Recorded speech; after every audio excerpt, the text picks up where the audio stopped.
Suprabhatam. Simon, याद रखो, आते समय अच्छे भेड़ की खाल अवश्य ले आना, ताकि उस खाल का मैं एक नया गर्म कोट बना सकूं। इस भीषण ठंड में मैं ठिठुर रही हूँ। मैट्रिना, मेरी पत्नी ने गरज कर कहा। रशिया की इस भीषण ठंड में भेड़ की खाल ढूंढना भी तो मुश्किल ही था। मेरे जेब में केवल 3 रूबल थे। हड्डियों को कपकपा देने वाली इस ठंड में मैंने वोडका का प्राशन किया। राहत तो जरूर मिली। चैपल के सामने से गुजर रहा था, तब ध्यान से देखा, एक एकदम गोरा चिट्टा व्यक्ति निर्वस्त्र था, आकाश की ओर ताक रहा था। इतनी भीषण ठंड में इतनी शांति से बिना कपकपाए यह आकाश की ओर कैसे देख सकता है? अपना कफ्तान उसे निकालकर देते हुए मैंने कहा, मैं साइमन मोची का काम करता हूँ। मेरे पास न जमीन है न जायदाद। झोपड़ी में बसेरा करता हूँ। चलो मेरे घर पर। यहाँ पर ठंड के मारे ठिठुर कर मर जाओगे। तुम्हारा नाम क्या है? अपनी नजर आकाश से बिना हटाए उसने कहा, माइकल। हम दोनों घर पर पहुंचे। उसे देखते ही मैट्रिना झल्लाकर बोली, भेड़ की खाल तो लाई नहीं, कफ्तान भी खो बैठे और एक मुंह खाने के लिए ले आए। ये क्या अन्न छत्र है? रूखा सूखा खाने वाले हम लोग इसे और कहां से खिलाएंगे? मैट्रिना, क्या तुम में इंसानियत नहीं है? भगवान तुम्हें दया भाव देना भूल गया क्या? बाहर ठंड देखो कितनी है। इसे घर पर ना लाता तो क्या मरने के लिए चैपल के पास छोड़ा था? माइकल ने एक मंद स्मित किया। उसके स्मित हास्य से एक अद्भुत आभा मेरे झोपड़ी में छा गई। सहानुभूतिवश उसे पतला सूप और ब्रेड मैट्रिना ने दी। पश्चात हम दोनों ने विश्राम किया।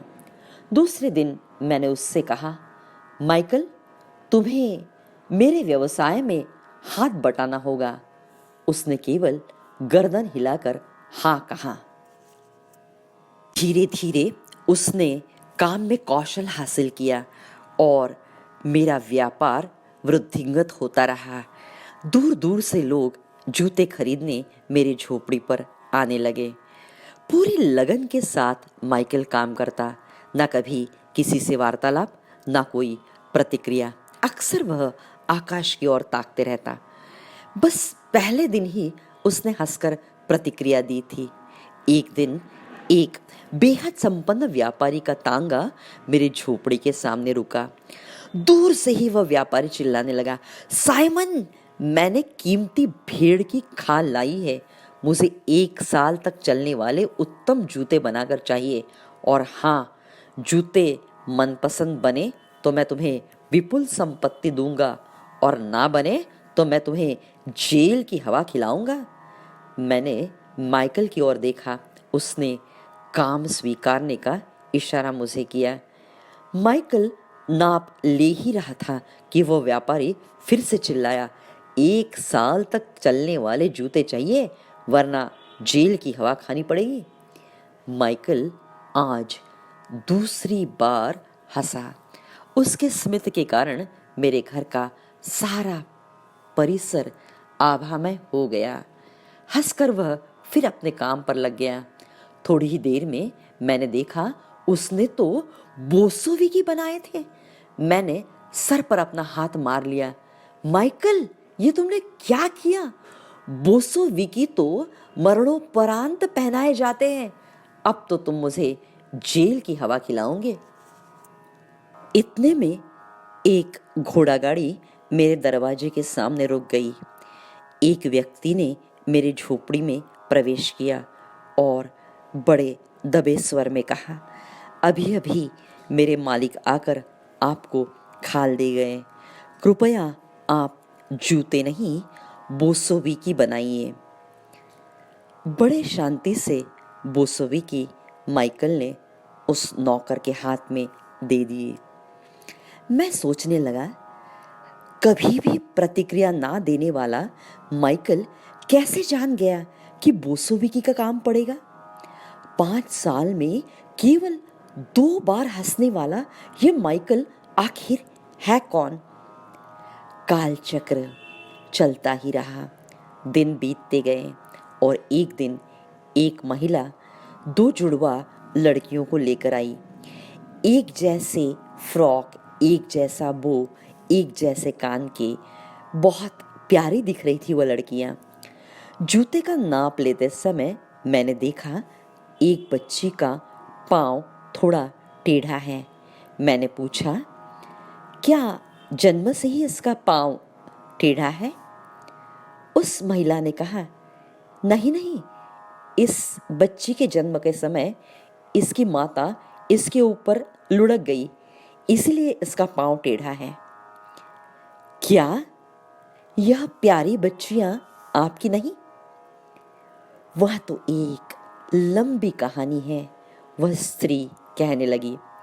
हमें आपकी वह लंबी कहानी सुनाइएगा ना? जिज्ञासावश मैट्रिना ने कहा। माइकल ने तीसरी बार स्मित किया। पुनश्च एक बार मेरी झोपड़ी आभामय हो गई। 6 साल में उसका यह तीसरा स्मित था। वह स्त्री बताने लगी, 6 साल पहले इन बच्चियों के लकड़हारे पिता जंगल में बहुत बड़ा वृक्ष सर पर गिरने के कारण मर गए। जन्म के पूर्व ही यह बच्चियां अनाथ हो गई। बच्चियों की देखभाल कौन करेगा, यह आक्रोश इनकी मां करने लगी। दुर्भाग्यवश मेरे पुत्र की भी मौत 8 दिन पहले हुई थी। इनकी माता को मैंने वचन दिया, मैं आपके बच्चियों का संगोपन बड़े प्यार से करूंगी। स्नेह बांटने की अधूरी इच्छा पूर्ण करने हेतु मैं इन नन्ही बच्चियों को घर ले आई। इनके शुभागमन से मेरे घर में संपत्ति का वर्षाव होता ही रहा। मैं इनकी परवरिश बड़े शौक से कर सकी। इन बच्चियों से मैं बेइंतहा प्यार करती हूँ। माइकल बड़े स्नेहपूर्वक बच्चियों को देख रहा था। बाद में उसकी दृष्टि आकाश में फिर एक बार स्थिर हो गई। मैंने उससे पूछा, तुम कौन हो आखिर? साइमन, मैं तो खुदा का फरिश्ता हूँ। इन बच्चियों के प्राण हरण हेतु मुझे पृथ्वी पर भेजा गया। तब मैंने खुदा से प्रश्न किया, मैंने अभी अभी तो 8 दिन पहले इनके पिता का प्राण लाया। अब माँ का भी प्राण में यदि हरण करता हूँ तो इन अनाथ बच्चियों को कौन देखेगा, कौन इनकी देखभाल करेगा? पृथ्वी पर मुझे 6 साल के लिए भेज दिया गया और कहा, यह तुम्हारी सजा है और 3 प्रश्नों के उत्तर आपको जब मिलते हैं तभी स्वर्ग में प्रवेश मिलेगा। कौन से 3 प्रश्न थे वे माइकल? पहला प्रश्न था, क्या जगाने के बाद मनुष्य दया करने के लिए प्रवृत्त होता है? उत्तर है इंसानियत। साइमन, उस दिन आपने यदि मैट्रिना की इंसानियत ना जगाई होती तो शायद मुझे घर और आसरा ना मिलता। दूसरा प्रश्न था, इंसान को क्या अज्ञात है? इंसान को उसका मृत्यु अज्ञात है। वह अहंकारी व्यापारी 1 साल चलने वाले जूते की मांग कर रहा था, लेकिन उसके सर पर मंडराने वाला मृत्यु वलय मुझे स्पष्ट रूप से दिखाई दे रहा था, इसलिए मैंने बोसोविकी बनवाए। तीसरा प्रश्न था, मनुष्य क्या करता है? मनुष्य केवल चिंता करता है। हालांकि हर जीव की देखभाल करने के लिए सर्वशक्तिमान परमेश्वर समर्थ हैं। चोंच निर्माण करने के पहले दाना और पानी की व्यवस्था वह करता है। उसके दरबार में सही मायने में कोई भी अनाथ नहीं है। मैंने देर की, इसलिए तो मृत्यु के विलंब से कहराते समय इस बच्ची का पाँव मेरे कारण ही तो टेढ़ा रह गया ना। अचानक मेरी झोपड़ी का छप्पर टूट पड़ा। माइकल ने आकाश की ओर प्रस्थान किया और वह आकाश में ही समा गया।